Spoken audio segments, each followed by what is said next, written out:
These weaknesses fall into 6 broad categories.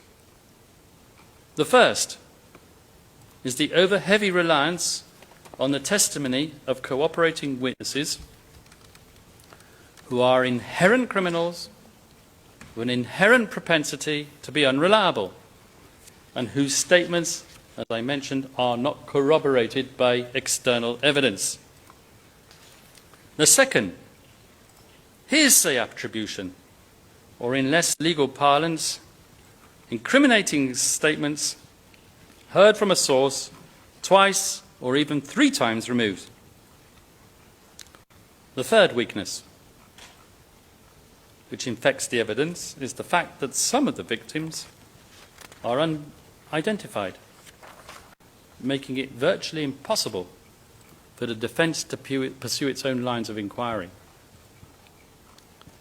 This weakness affects at least 9 out of the 49 incidents. The fourth weakness, documentary records, such as police and forensic reports, are at variance with and are contradicted by testimony of a single prosecution witness. Fifth, the hoary old chestnut of conflicting statements emanating from 2 or more witnesses testifying to the same event, some contradicting one another, some contradicting even themselves. And finally, the 6th weakness being the repeated absence of any evidence to link the hitmen to our client, despite the prosecution's best efforts to chivvy such linkage out of them.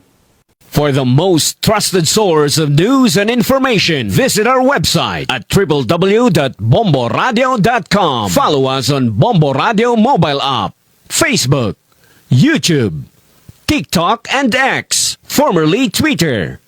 Like, share, and stay connected. Anytime, anywhere.